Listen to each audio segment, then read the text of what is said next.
C'était il y a 10 ans, le 11 mars 2011, la plus grave catastrophe nucléaire depuis Tchernobyl. Un gigantesque tsunami frappait la ville de Fukushima au nord-est du Japon, une ville qui abritait une centrale nucléaire. Le monde entier allait retenir son souffle pendant plusieurs jours, alors que les Japonais tentaient de refroidir le cœur des réacteurs nucléaires entrés en fusion.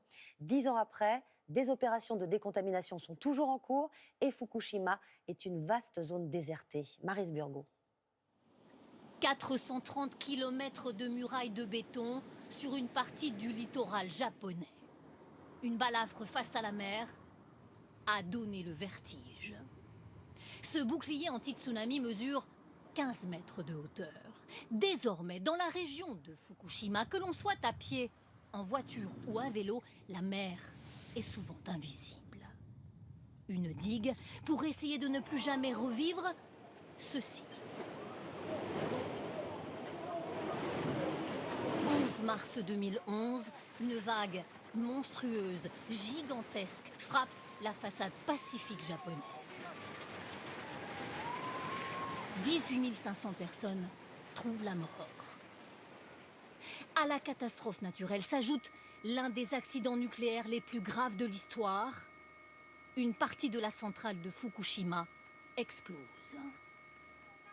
Sur ces images satellites, la ville d'Ishinomaki avant la catastrophe, voici à quoi elle ressemble encore aujourd'hui. Cette femme refuse de revenir vivre dans l'une de ces communes bunkérisées derrière un mur. Seule la moitié de la population a accepté de rentrer. Ce mur, pense-t-elle, ne les protégera pas. Ce mur servira au moins à retenir les corps des victimes en cas de nouveau tsunami. C'est bien pour les familles. Cette autre femme revient dans sa commune pour la première fois, une zone encore non habitable car trop radioactive. Son mari est mort d'un cancer il y a 3 ans.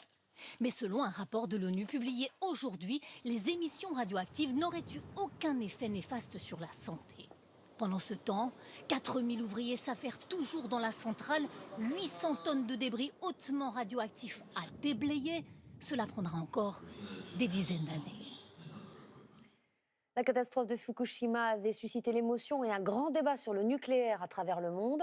Quelques jours après le tsunami, la chancelière Angela Merkel annonçait que l'Allemagne allait fermer ses centrales, sortir du nucléaire. On retrouve Laurent Desbonnets en direct de Berlin. Laurent, cet engagement a-t-il été tenu ?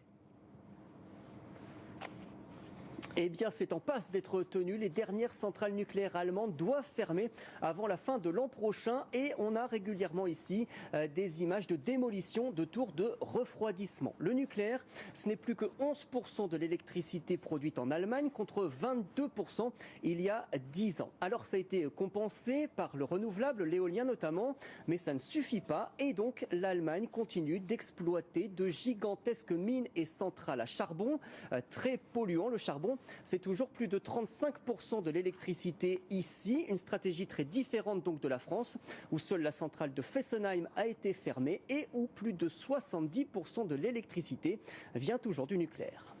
Merci Laurent. C'était un